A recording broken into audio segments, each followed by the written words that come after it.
Before starting the preparation of any examination, it is important for you to know whether you are eligible for the examination or not.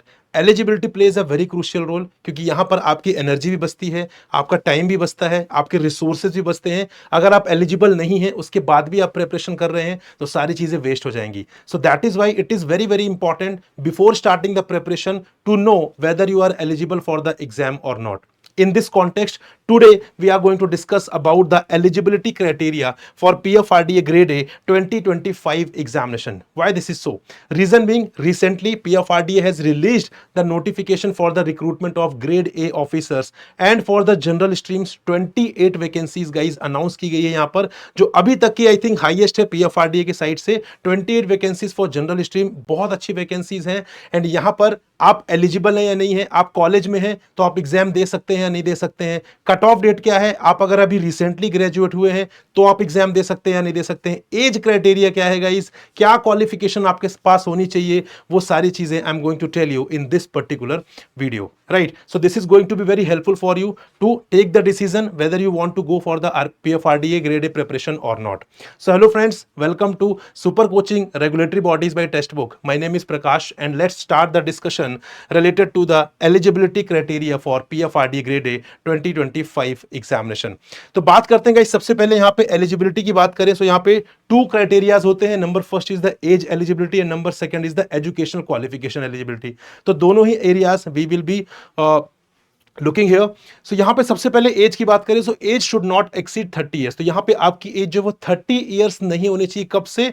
As on 31 July 2025। So as on 31 July 2025 your age should not exceed 30, right. Further यहाँ पे और भी clarification है that candidate must have been born on or after August 1 1995। तो अगर आप 1 अगस्त 1995 या उसके बाद आपका बर्थ हुआ है, then in that case you are eligible to give this particular examination age wise, ठीक है। Further relaxations are also provided here. If you are SC ST candidate 5 years का रिलैक्सेशन है आपके लिए, मतलब this will be 35 for you. If you are a OBC candidate, then you will be having the 3 years of age relaxation, which will make 33 for you. PWBD candidates के लिए 10 years का relaxation है, मतलब 40 years की as में भी they can give the examination. And ex serviceman के लिए 5 इयर्स का यहाँ पे रिजर्वेशन प्रोवाइड किया गया है, which mean 35 years of the age. Further यहाँ पे जो 10 इयर्स का जो PWBD कैंडिडेट्स का है वो तो जनरल का है। अगर PWBD कैंडिडेट्स यहाँ पर OBC कैटेगरी से है, then he will be having the relaxation of 13 years. अगर वो यहाँ पर अगर वो SC ST कैंडिडेट है PWBD, then in that case he will be having the age relaxation of 15 years, which means वो 45 ईयर्स तक यहाँ पे एग्जाम दे सकता है, right. So this is about the age eligibility. Now you have to check कि आप इस क्राइटेरिया में आ रहे हैं कि नहीं आ रहे हैं। अगर आपने ये क्राइटेरिया क्वालिफाई किया है, आपकी एज 30 से कम है या रिलैक्सेशन के साथ अगर आप इस कैटेगरी में फॉल हो रहे हैं, then we have to move forward. हमें देखना है एजुकेशनल क्वालिफिकेशन। नाउ बहुत सारे बच्चों को डाउट रहता है कि एजुकेशनल क्वालिफिकेशन में क्या रहेगा, तो आइए देखते हैं। क्या आप सिंपल ग्रेजुएट हैं तो क्या आप इस एग्जाम को दे सकते हैं? द आंसर इज यस भी है और नो भी है, ठीक है। कैसे, आइए मैं बताता हूं आपको। सबसे पहले एजुकेशनल क्वालिफिकेशन में you must have a masters degree in any discipline. किसी भी डिसिप्लिन में you must have a master degree, ठीक है। अगर मास्टर डिग्री नहीं है, then you must have a bachelor degree in law. अगर वो भी नहीं है, then bachelor degree in engineering from a recognised university. अगर वो भी नहीं है, so you must be a chartered accountant, you must be a company secretary, you must be a cost and management accountant और you must be a CFA। तो इनमें से कोई भी एक एलिजिबिलिटी आपको क्वालिफिकेशन आपके पास होनी चाहिए, right.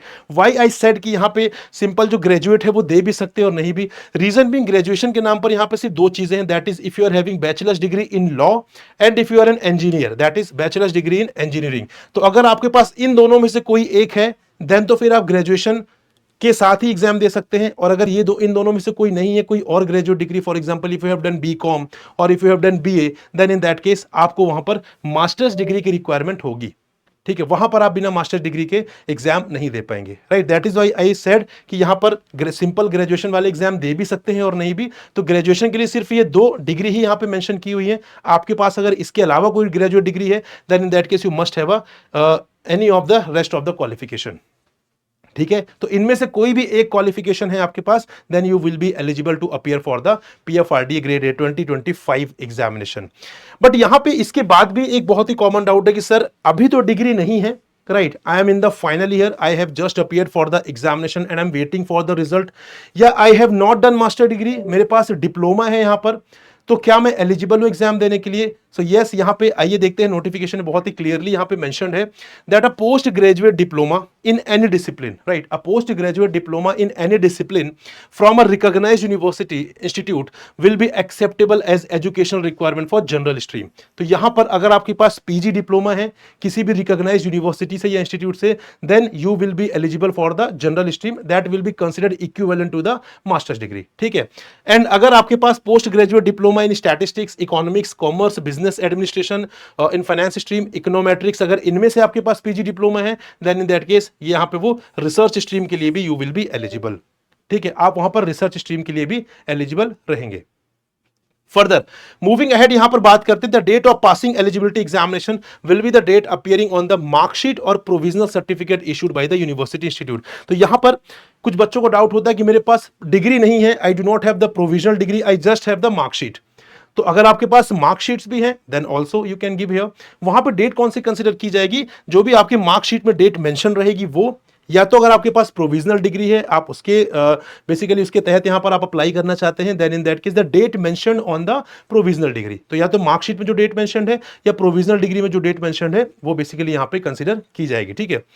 The most important thing यहां पे कि if you have appeared for the final year examination and waiting for the result, क्या आप इस एग्जाम को दे सकते हैं? So yes, you can give the examination. Let's read this note mentioned in the notification itself, that is candidates who have appeared for the final qualifying examination and awaiting their results are eligible to appear in phase 1, phase 2, phase 3 of selection process। तो यहां पे clearly mention है कि अगर आप यहां पे BTech कर रहे हैं या लॉ कर रहे हैं तो उसका सिंपली ग्रेजुएशन कंसीडर किया जाएगा। तो अगर आप इनके लास्ट ईयर में हैं या मास्टर्स कर रहे हैं उसके लास्ट ईयर में हैं, आपने एग्जाम दे दिया है, you are waiting for the result, then you are completely eligible to give this examination. सारे ही phases, phase 1, phase 2 and phase 3, you can give all the phases of this examination, ठीक है। अगर आप फाइनल ईयर दे चुके हैं and waiting for the result, guys mark my words, I am saying final year का एग्जाम दे चुके हैं and you are waiting for the results, then in that case you can appear for the examination. But यहां पे further the offer to join if any shall be subject to production of necessary documents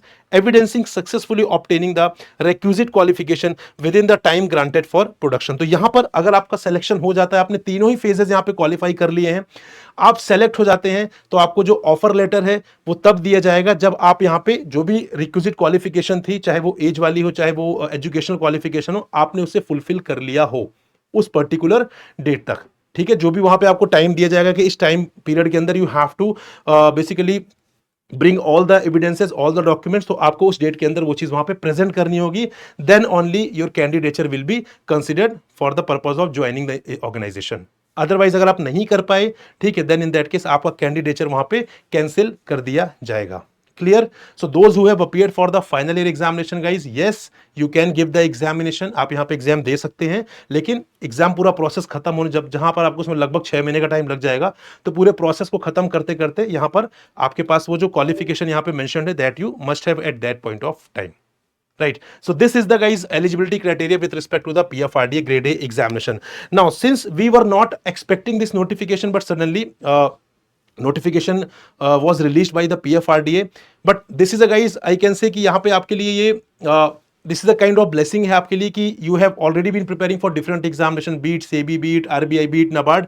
तो this is a golden opportunity for you to be the part of PFRDA, जहां पर you will be having 1,57,000 का यहाँ पे आपको gross CTC आपका रहेगा, 1,50,000 per month आपकी सैलरी, ग्रॉस सैलरी रहेगी, ठीक है, which is a very good amount if you are a fresher, if you are about to start your professional journey. बहुत अच्छा ऑर्गेनाइजेशन है यहाँ पर। तो यहाँ पर अभी आपके पास टाइम है, यू हैव अराउंड 60-65 डेज का टाइम है अभी आपके पास guys.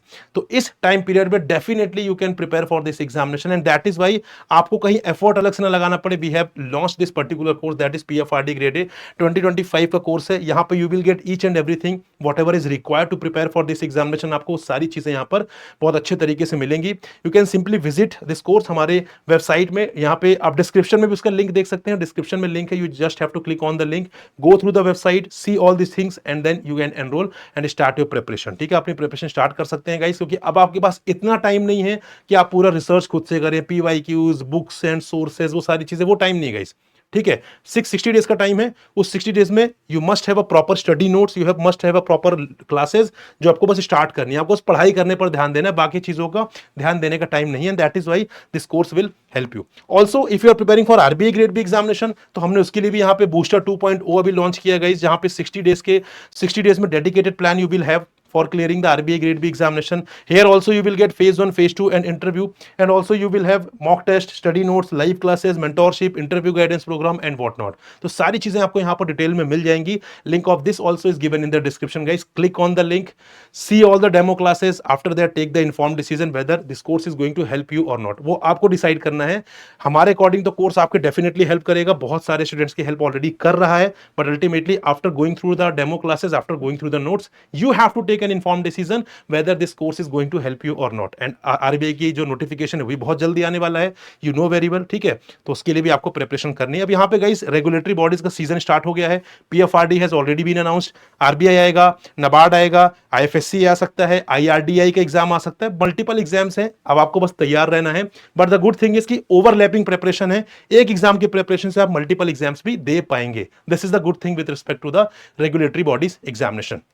So this is all guys with respect to this video. I hope this was fruitful for you, and this is my telegram group. Do join it guys. इसके through you can be in touch with me, and also आपको यहाँ पे regular information मैं share करता रहता हूँ. You will get the information also, and in order to have maximum discount guys, you have to use the coupon code Prakash on the website.